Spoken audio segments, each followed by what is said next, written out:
Hi guys, ಅಸ್ಸಲಾಮು ಅಲೈಕುಮ್. Welcome back to ಏನದೋ ವಿಡಿಯೋ. ಇವತ್ತು ನಾನು ಒಂದು ಹೆಲ್ದಿ ಫುಡ್ ಮಳೆಗಾಲದಲ್ಲಿ ಮಾಡುವಂತಹ ಪತ್ರೊಡೆ ಯಾವ ರೀತಿ ಮಾಡ್ತೇನೆ ಅಂತೇಳಿ ತೋರಿಸ್ತೇನೆ. ಸೊ ಪತ್ರೊಡೆ ಗಸಿ ಕೂಡ ಮಾಡ್ತಾರೆ, ಕೆಲವರು ಪತ್ರೊಡೆ ಫ್ರೈ ಕೂಡ ಮಾಡ್ತಾರೆ. ಸೊ ನಾನು ಪತ್ರೊಡೆ ಗಸಿ ಮಾಡಿದ್ದೇನೆ. ಸೊ ಅದಕ್ಕೋಸ್ಕರ ನೋಡಿ ಈ ಎಲೆ ತಗೊಂಡಿದ್ದೇನೆ, ಇಲ್ಲಿ ತೋರಿಸ್ತಾ ಇದ್ದೇನೆಲ್ಲ. ಇದು ಮರಚೇವು. ಸೊ ಇದನ್ನು ತಗೊಂಡಿದ್ದೇನೆ. ಅದು ತುಂಬಾ ಹೆಲ್ದಿ ರೆಸಿಪಿ. ನಾನು ಪತ್ರೊಡೆ ಎಲೆಯನ್ನು ತಂದು ರೆಡಿ ಮಾಡಿ ಇಟ್ಟಿದ್ದೇನೆ. ಇದು ಎಲೆ ಒಮ್ಮೊಮ್ಮೆ ತುರಿಕೆ ಆಗುತ್ತೆ, ಅಂದರೆ ಅದರಲ್ಲಿ ಕ್ಯಾಲ್ಸಿಯಂ ಆಕ್ಸಲೇಟ್ ಅಂತ ಇರುತ್ತೆ. ಅದು ಜಾಸ್ತಿ ಇದ್ದರೆ ತುರಿಕೆ ಆಗೋದು. ಅಂಥ ಸಮಯದಲ್ಲಿ ತುರಿಕೆ ಆಗೋದಾದರೆ ಈ ಎಲೆಯನ್ನು ಕಟ್ ಮಾಡಿ ತಂದ ಕೂಡಲೇ ನೀರಿಗೆ ಹುಣಸೆ ಎಲೆ ಮತ್ತು ಹುಣಸೆ ಹಣ್ಣನ್ನು ಹಾಕಿ ಸ್ವಲ್ಪ ಅರಿಶಿಣವನ್ನು ಹಾಕಿ 10 ನಿಮಿಷ ನೆನೆ ಇಡಬೇಕು. ಆನಂತರ ಯೂಸ್ ಮಾಡಿದರೆ ಅಷ್ಟು ತುರಿಕೆ ಬರಲ್ಲ. ಈಗ ಪತ್ರೊಡೆ ಯಾವ ರೀತಿ ಮಾಡೋದು ನೋಡೋಣ. ಈಗ ಒಂದು ಅಕ್ಕಿಯನ್ನು ನೆನೆ ಹಾಕಿ ಇಟ್ಟಿದ್ದೇನೆ. ಬೆಳ್ತಿಗೆ ಅಕ್ಕಿ 2 ಗಂಟೆಯಲ್ಲಿ ನೆನೆಯುತ್ತೆ. ಕುಚ್ಚಲಕ್ಕಿಯಲ್ಲಿ ಸಹ ಮಾಡ್ಬೋದು. ಆವಾಗ 5 ರಿಂದ 6 ಗಂಟೆ ನೆನೆಸಿಡಬೇಕು. ಯಾವ ಅಕ್ಕಿಯಲ್ಲೂ ಮಾಡಬಹುದು. ಬೆಳ್ತಿಗೆ ಮತ್ತು ಕುಚ್ಚಲಕ್ಕಿ ಮಿಕ್ಸ್ ಮಾಡಿಯೂ ಮಾಡ್ಬೋದು. ನಾನಿವತ್ತು ಬೆಳ್ತಿಗೆ ಅಕ್ಕಿಯಲ್ಲಿ ಮಾಡ್ತೇನೆ. ಈಗ ಇದಕ್ಕೆ 2 ಬ್ಯಾಡಗಿ ಮೆಣಸನ್ನು ಹಾಕಿ, ಹಾಗೆ ಅರ್ಧ ಲಿಂಬೆ ಗಾತ್ರದ ಹುಣಸೆ ಹಣ್ಣನ್ನು ಹಾಕ್ತೇನೆ. ಮತ್ತು ಸ್ವಲ್ಪ ಕಲ್ಲುಪ್ಪನ್ನು ಹಾಕಿ ನೈಸಾಗಿ ರುಬ್ಬಿ ತರ್ತೇನೆ. ನೋಡಿ, ಹಿಟ್ಟು ರುಬ್ಬಿ ತಂದಿದ್ದೇನೆ. ಇಷ್ಟು ಹದ ಇದೆ. ಸ್ವಲ್ಪ ನೀರು ಆದರೂ ಪರವಾಗಿಲ್ಲ. ಕೆಸುವಿನ ಎಲೆ ಹಾಕಲಿಕ್ಕೆ ಉಂಟು. ಈಗ ಕೆಸುವಿನ ಎಲೆಯನ್ನು ಕಟ್ ಮಾಡಿ ಹಾಕಬೇಕು, ಅಂದರೆ ರೌಂಡಾಗಿ ಕಟ್ ಮಾಡಬೇಕು. ಈ ರೀತಿ ಕಟ್ ಮಾಡಿದ್ದೇನೆ ನೋಡಿ. ಈ ರೀತಿ ಹಾಕಿ ಮಿಕ್ಸ್ ಮಾಡಿದರೆ ಆಯಿತು. ಒಬ್ಬೊಬ್ಬರು ಒಂದೊಂದು ರೀತಿ ಮಾಡ್ತಾರೆ, ನಾನು ಈ ರೀತಿ ಮಾಡಿದ್ದೇನೆ.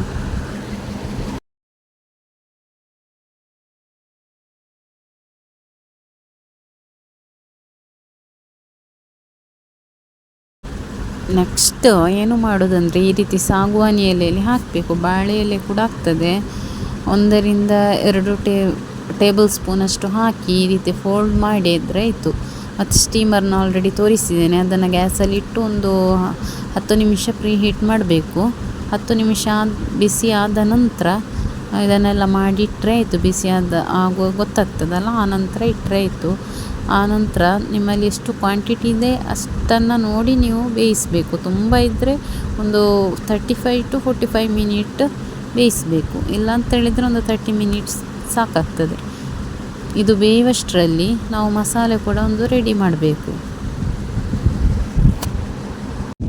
ಅದಕ್ಕಾಗಿ ಒಂದು 5 ರಿಂದ 6 ಬ್ಯಾಡಗಿ ಮೆಣಸು ತಗೊಂಡಿದ್ದೇನೆ. ಮತ್ತು 1-2 ಟೇಬಲ್ ಸ್ಪೂನಷ್ಟು ಕೊತ್ತಂಬರಿ, ಮತ್ತು ಒಂದು ಅರ್ಧ ಟೇಬಲ್ ಸ್ಪೂನಷ್ಟು ಜೀರಿಗೆ, ಮತ್ತು ಒಂದು ಅರ್ಧ ಟೇಬಲ್ ಸ್ಪೂನಷ್ಟು ಅರಿಶಿನ ಹುಡಿ ಹಾಕಿ, ಮತ್ತು ಒಂದು ಇಡೀ ತೆಂಗಿನಕಾಯಿ ತಗೊಂಡಿದ್ದೇನೆ. ಮತ್ತು ಒಂದು ಅರ್ಧ ನೀರುಳ್ಳಿ ತಗೊಂಡು ಇದರಲ್ಲಿ ರೋಸ್ಟ್ ಮಾಡುವಂಥದ್ದನ್ನೆಲ್ಲ ರೋಸ್ಟ್ ಮಾಡಿದ್ದೇನೆ. ಮತ್ತು ಮೆಣಸು, ಕೊತ್ತಂಬರಿ ಮತ್ತು ಜೀರಿಗೆ ಇದನ್ನೆಲ್ಲ ರೋಸ್ಟ್ ಮಾಡಿ ಗ್ರೈಂಡರಿಗೆ ಹಾಕಿ ಇಟ್ಟಿದ್ದೇನೆ. ಒಂದು ಅರ್ಧ ಟೀ ಸ್ಪೂನಷ್ಟು ಮೆಂತ್ಯ ಕಾಳು ಕೂಡ ಹಾಕಿದ್ದೇನೆ. ನೋಡಿ, ಈ ರೀತಿ ಮಾಡಿ ಗ್ರೈಂಡರಿಗೆ ಹಾಕಿದರೆ ಆಯಿತು. ಅದು ಗ್ರೈಂಡ್ ಆಗ್ತಾ ಇರ್ತದೆ. ಈಗ ನಾವು ಮಾಡಿಟ್ಟಂತಹ ಹಿಟ್ಟನ್ನು ಯಾವ ರೀತಿ ಇದೆ ಅಂತ ನೋಡುವ, ಬೆಂದಿದ ಅಂತ ಹೇಳಿ ನೋಡುವ. ಒಂದು ಅರ್ಧ ಗಂಟೆ ಆಗಿದೆ. ಈಗ ಅದಕ್ಕೆ ಬೇಕಾಗುವಂತಹ ಸಾರು ಮಾಡುವುದು. ಅದಕ್ಕೋಸ್ಕರ ನಾನು ಒಂದು ಆನಿಯನನ್ನು ತಿನ್ನಾಗಿ ಕಟ್ ಮಾಡಿ ಆಯಿಲ್ ಹಾಕಿ ಫ್ರೈ ಮಾಡಲಿಕ್ಕೆ ಇಟ್ಟಿದ್ದೇನೆ. ಅದಕ್ಕೆ ಒಂದು ಅರ್ಧ ಟೇಬಲ್ ಸ್ಪೂನಷ್ಟು ಇದನ್ನು ಹಾಕಿ ಮೆಂತ್ಯ ಕಾಳು ಕೂಡ ಹಾಕಿದ್ದೇನೆ. ಮತ್ತು ನೋಡಿ, ಈ ರೀತಿ ಇದು ಮಸಾಲೆ ರೆಡಿಯಾಗಿದೆ.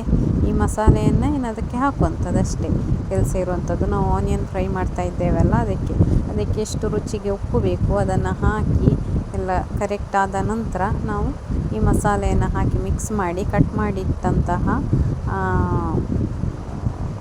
ಪತ್ರೊಡೆ ಉಂಟಲ್ಲ, ಅದನ್ನು ಸ್ಕ್ವೇರ್ ಪೀಸ್ ಮಾಡಿ ಹಾಕಿದರೆ ಆಯಿತು. ನೋಡಿ, ಈ ರೀತಿ ಅದು ಸ್ವಲ್ಪ ಹೊತ್ತಾಗುವಾಗ, ಇದು ಈಗ ಈ ರೀತಿ ಕನ್ಸಿಸ್ಟೆನ್ಸಿ ಇದ್ದರೂ ಕೂಡ ಸ್ವಲ್ಪ ಹೊತ್ತಾಗುವಾಗ ಅದು ದಪ್ಪ ಆಗ್ತದೆ, ತಿಕ್ಕಾಗಿ ಬರ್ತದೆ. ಎಲ್ಲರೂ ಒಮ್ಮೆ ಇದನ್ನು ಟ್ರೈ ಮಾಡಿ ನೋಡಿ.